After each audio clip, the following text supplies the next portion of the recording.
उत्तराखंड में ऐसे प्राथमिक शिक्षक जो गलत तरीके से फर्जी डॉक्यूमेंट के बेस पे या अपने तथ्यों को छुपा करके प्राथमिक शिक्षक बन गए हैं, उन अभ्यर्थियों पर उत्तराखंड शिक्षा विभाग और उत्तराखंड सरकार एक बड़ा एक्शन लेने जा रही है। जी हां, हाल ही में संपन्न हुई 2906 पदों की प्राथमिक शिक्षक भर्ती प्रक्रिया के दौरान कुछ अभ्यर्थियों ने अपने तथ्यों को छुपा करके या फर्जी डॉक्यूमेंट के बेस पर काउंसलिंग प्रक्रिया में शामिल हो गए और काउंसलिंग के उपरांत उन्होंने अब नियुक्ति भी ले ली। और अब ऐसे अभ्यर्थियों की जब शिकायत सामने आई तो उत्तराखंड शिक्षा विभाग अलर्ट मोड पर आ गया है और शिक्षा विभाग का कहना है कि इन अभ्यर्थियों से संबंधित जांच पूरी हो चुकी है। अब लिखित कार्रवाई करने के भी आदेश जल्दी ही दे दिए जाएंगे। तो इन अभ्यर्थियों की अब जो सेवा है वो बर्खास्त कर दी जाएगी। तो क्या है पूरी खबर, इस वीडियो के माध्यम से हम इसे विस्तार से जानेंगे। तो हेलो दोस्तों, एक बार फिर से स्वागत है आप सभी का आपके अपने ही यूट्यूब चैनल दीप सुपरविजन में। अगर अभी तक आपने हमारे चैनल को सब्सक्राइब नहीं किया है तो चैनल को भी सब्सक्राइब कर लीजिएगा। तो आइए वीडियो शुरू करते हैं।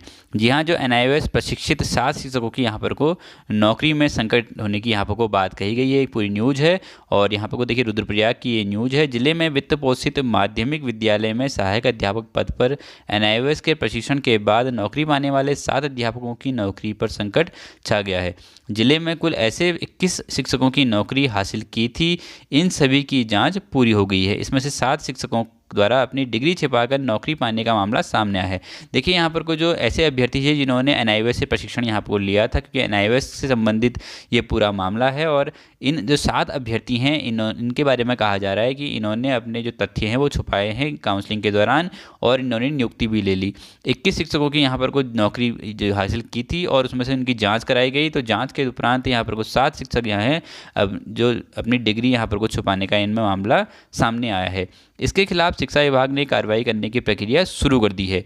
प्राथमिक शिक्षा निदेशक के निर्देशों पर यह जांच जिले में शिक्षा विभाग द्वारा की जा रही है। तो प्राथमिक शिक्षा निदेशक हैं अजय कुमार नौडियाल जी, तो उनके निर्देशों के क्रम में जिले में जांच यहाँ पर को कराई जा रही है। वित्त पोषित माध्यमिक विद्यालयों में ऐसे शिक्षक जिनके पास BEd या कोई अन्य डिग्री नहीं थी, उन्हें न्यायालय के आदेशों के क्रम में राष्ट्रीय मुक्त विश्वविद्यालय संस्थान NIOS से प्रशिक्षण देकर सहायक अध्यापक के पदों पर नौकरी दी जानी थी। देखिए यहाँ पर को जो वित्त पोषित माध्यमिक विद्यालयों में जो यानी कि प्राइवेट विद्यालय हैं, उनमें यहाँ पर को ऐसे शिक्षक जिनके पास कोई भी BEd की या फिर अन्य कोई डिग्री नहीं थी, या वो BEd डिग्री या फिर कोई अन्य डिग्री नहीं थी, यानी कि कोई शिक्षण प्रशिक्षण से संबंधित कोई भी डिग्री या डिप्लोमा नहीं था, जैसे हम BEd, BPEd, DLEd, DEd इस टाइप की कोई भी यहाँ पर को सर्टिफिकेट या प्रशिक्षण जो डिग्री है वो नहीं थी। तो उन्हीं अभ्यर्थियों को NIOS से यहाँ पर को प्रशिक्षण दिया जाना था, DLEd का प्रशिक्षण दिया जाना था और सहायक अध्यापक प्राथमिक के पदों पर यहाँ पर को नियुक्ति दी जानी थी।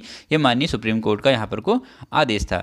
साथ ही शर्त रखी गई थी कि ऐसे युवाओं को नौकरी देनी थी जिन्होंने वर्ष 2017 से 19 से पहले किसी प्रकार का कोई प्रशिक्षण न लिया हो, यानी कि वो प्रशिक्षण ना लिया हो तो इन्हीं अभ्यर्थियों को यहाँ पर को प्रशिक्षण देना था और नौकरी देनी थी 2017 से पहले। किसी ने भी अभ्यर्थियों ने कोई भी अन्य शिक्षण प्रशिक्षण से संबंधित कोर्स नहीं करा था, उन्हें NIOS से प्रशिक्षण देकर नियुक्ति देनी थी। NIOS प्रशिक्षण देना था अप्रशिक्षित शिक्षकों, क्योंकि NIOS जो DLEd है वो अप्रशिक्षित इन सर्विस DLEd कैंडिडेट्स के लिए ही, ऐसे अभ्यर्थियों के लिए जो अप्रशिक्षित थे और सेवारत थे, तो इन अभ्यर्थियों के लिए ही ये कोर्स चलाया गया था।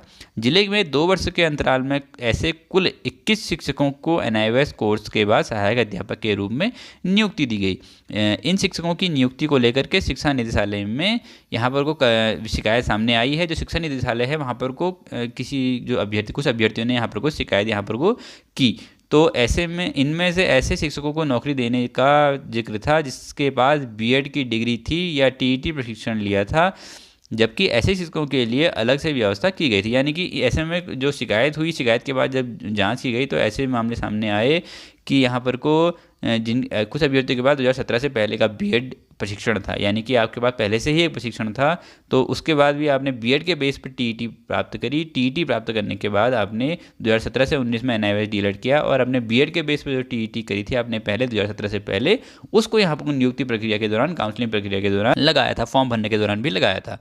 शिकायत के आधार पर जिला शिक्षा निदेशालय से जिले में शिक्षक अधिकारियों की जाँच के आदेश दिए। जो शिकायत के आधार पर जो शिकायत की गई थी शिक्षा निदेशक जी को, तो उसके शिकायत के आधार पर यहाँ पर को जिलों में शिक्षा अधिकारियों ने यहाँ पर को जांच कराई थी।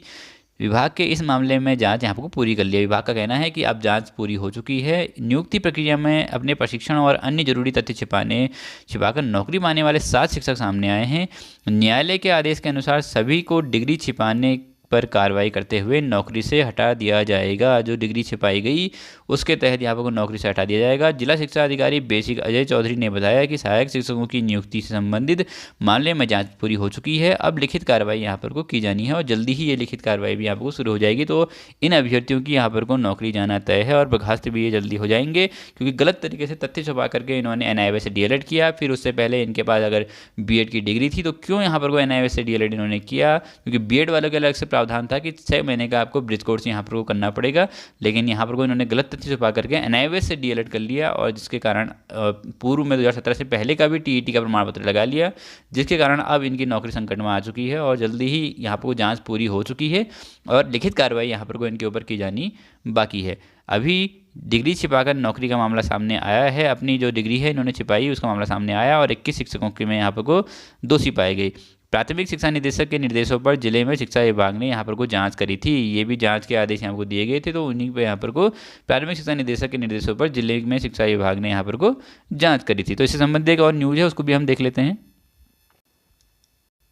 तो इसमें कहा गया कि 7 शिक्षकों की नौकरी से होंगे यहाँ पर बाहर। क्लियर बात है, रुद्रप्रयाग की खबर है। जनपद में एनआईओएस प्रशिक्षण प्राप्त नौकरी पा चुके 7 सहायक अध्यापकों पर नौकरी बाहर होने का संकट बढ़ गया है। शिकायत के आधार पर प्राथमिक शिक्षा निदेशक के निर्देशों पर शिक्षा विभाग द्वारा जाँच की जा रही है और जाँच पूरी हो गई है। ऐसे शिक्षकों को नौकरी से हटा दिया जाएगा जिन्होंने वर्ष 2017 से 19 से पहले बीएड या टीईटी किया हो। देखिए यहाँ पर एक बहुत सारे अभ्यर्थियों में हमने पिछली बार इसी मैटर पे एक वीडियो बनाई हुई थी, तो बहुत सारे अभ्यर्थियों का कहना था कि अगर शिक्षा विभाग को पहले से ही ये चीज़ करनी थी या फिर इस तरीके के अभ्यर्थी नहीं लेने थे तो उनको काउंसलिंग के दौरान ही उनका कैंडिडेचर है वो निरस्त कर देना चाहिए था, तो उनको नियुक्ति क्यों देगी। देखिए यहाँ पर कोई शिक्षा विभाग है उसने साफ कहा है कि शिकायत के आधार पर, देखिए यहाँ पर कोई शिकायत हुई और उस आधार पर शिक्षा विभाग ने इस पूरे मामले का विश्लेषण किया और विश्लेषण के उपरांत यहाँ पर इन शिक्षा विभाग ने पाया कि हाँ कहीं ना कहीं यहाँ पर जो गलत तरीके से इन अभ्यर्थियों ने यहाँ पर नौकरी पाई हुई है। पहले ये मामले सामने, देखिए शिक्षा विभाग इन मामलों पर पहले कोई भी रुख अपनाता नहीं है, क्योंकि शिक्षा विभाग ये समझता है कि जो भी अभ्यर्थी काउंसलिंग में आ रहे हैं, नियुक्ति प्रक्रिया जिनको दे रही है, तो वो पूर्ण रूप से वैध है। अगर कोई तीसरा पक्ष यहाँ पर शिकायत करता है इन अभ्यर्थियों से संबंधित मामलों में, तभी उसके ऊपर जाँच की जाती है और जाँच के उपरांत अगर तथ्य सही पाए जाते हैं तो यहाँ पर उनके ऊपर कार्रवाई भी की जाती है। तो शिक्षा विभाग का यही कहना है कि पहले जिन ऐसे संबंधित कोई भी मामला सामने नहीं आया था और विभाग को इतनी डीपली यहाँ पर जांच भी नहीं कराई थी इन मामले में, लेकिन जब न्याय विभाग से और अन्य जगहों से विभाग ने जांच कराई तो उसके उपरांत ये पाया गया कि हाँ वास्तविक में एनआईओएस डीएलएड से संबंधित पूर्व में आपने कोई भी प्रशिक्षण नहीं करना चाहिए था, तभी आप वैलिड हो पाते और अप्रशिक्षित शिक्षकों के लिए ही ये कोर्स था। तो शिकायत के आधार पर ये जांच कराई गई और जांच में पाए जाने पर अब इनकी नौकरी यहाँ पर बर्खास्त की जाए। शिक्षा विभाग के अनुसार न्यायालय के आदेशों के अनुरूप राष्ट्रीय मुक्त विश्वविद्यालय शिक्षा संस्थान से प्रशिक्षण ले चुके बेरोजगारों को भी सहायक अध्यापक के पदों पर नौकरी देने के लिए कहा गया था। इस प्रक्रिया में नौकरी देनी थी जिन्होंने वर्ष 2017-19 के पहले किसी प्रकार का कोई प्रशिक्षण न लिया हो। शिक्षा विभाग ने जनपद में नियुक्ति प्रक्रिया शुरू की। जनपद रुद्रप्रयाग में मई माह के अंत में कुल 21 शिक्षकों को एनआईओएस डीएलएड के बदौलत प्राथमिक विद्यालयों में यहाँ पर बतौर सहायक अध्यापक के रूप में ज्वाइनिंग दी गई। तो 21 अभ्यर्थियों जो एनआईओएस अभ्यर्थी थे उनको यहाँ पर नियुक्ति दी गई। हालांकि स्कूल खुलते ही अब शिक्षकों ने सेवाएं देनी है, किंतु की शिक्षकों को नौकरी से हटने का संकट पैदा हो गया है। बताया गया है कि इस बाबत शिक्षा निदेशालय की ओर से शिकायत दी गई कि कुछ शिक्षकों ने वर्ष 2017 से 19 में पहले बीएड या फिर टीईटी प्रशिक्षण लिया है, जिससे कि वे एनआईओएस प्रक्रिया में नौकरी पाने के लिए योग्य नहीं है। इधर शिकायत के आधार पर शिक्षा निदेशालय ने इस बाबत प्राथमिक शिक्षा विभाग को जांच कराने के निर्देश दिए। विभाग द्वारा इस मामले की जांच पूरी हो गई है। नियुक्ति प्रक्रिया में अपने प्रशिक्षण और अन्य जरूरी तथ्य छिपाने हुए गलत तरीके से नौकरी पाने वाले 7 शिक्षकों को नौकरी से हटाया जा सकता है। जो डीईओ बेसिक अजय चौधरी ने बताया कि इस मामले की जांच पूरी हो चुकी है। प्राथमिक शिक्षा निदेशक के निर्देशों पर शिक्षा विभाग ने जांच यहाँ पर पूरी की है। अब यहाँ पर लिखित आदेश के तहत इनको नौकरी से यहाँ पर जल्दी हटा दिया जाएगा। इसके साथ साथ यहाँ पर एक मामला ये भी है कि यूपी डीएलएड के जो अभ्यर्थी हैं उन अभ्यर्थियों पर भी जल्दी ही यहाँ पर गांच गिरने वाली है, क्योंकि कुछ अभ्यर्थी ऐसे थे यूपी से डीएलएड करने वाले जिन्होंने 2 स्थायी निवास बनाए थे और पूरी तरीके से वो स्थायी निवास फर्जी थे और गलत तरीके से तथ्य छुपाकर उन्होंने भी यहाँ पर नौकरी ली है। तो जल्दी ही जल्दी यहाँ पर उनके ऊपर भी जल्दी एक्शन देखने को मिल जाएगा। फिलहाल एनआईओएस डीएलएड अभ्यर्थी जो हैं जिन्होंने गलत तरीके से यहाँ पर नौकरी पाई हुई है उन अभ्यर्थियों पर यहाँ पर गांच गिरना निश्चित है और इन अभ्यर्थियों को यहाँ पर जल्दी ही निष्कासित कर दिया जाएगा भर्ती से और हो सकता है कि आगे फर्दर इनके ऊपर कानूनी कार्रवाई भी यहाँ पर हो सकती है, क्योंकि ये मामला बहुत ही संवेदनशील है और लगातार इस मामले में शिकायतें शिक्षा विभाग के पास पहुँच रही है। तो यही था इस पूरी मैटर में। और आपकी क्या राय है इस पूरे प्रकरण में? क्या ऐसे अभ्यर्थियों को बिल्कुल सजा होनी चाहिए, जेल होनी चाहिए जो गलत तरीके से तथ्य छुपा करके उत्तराखंड के जो बेरोजगार अभ्यर्थी हैं उनके यहाँ पर को हितों को छलावा करते हैं और गलत तरीके से यहाँ पर को शिक्षक प्रशिक्षण पैसों के दम पर या फिर अन्य पॉलिटिकल सपोर्ट के दम पर ऐसे काम कर लेते हैं और उसके उपरांत इन जो ऐसे अभ्यर्थी हैं कई सालों से सर्विस भी कर लेते हैं। तो अभी तो ये मामला तुरंत संज्ञान में आ गया, जिससे कि शिक्षा विभाग एक्शन मोड में है और जल्दी ही इन पर कार्रवाई की जाएगी। तो आप अपनी राय जरूर कमेंट बॉक्स में यहाँ पे लिखिएगा। तो यही था इस पूरी वीडियो में। वीडियो आपको अच्छी लगी तो वीडियो को लाइक कर चैनल को सब्सक्राइब कर दीजिएगा और अपने दोस्तों को भी शेयर कर दीजिएगा, जिससे किसी तरह की इन्फॉर्मेटिव न्यूज़ सबसे पहले आप तक पहुँच सके। तो आज की वीडियो में बस इतना ही। धन्यवाद।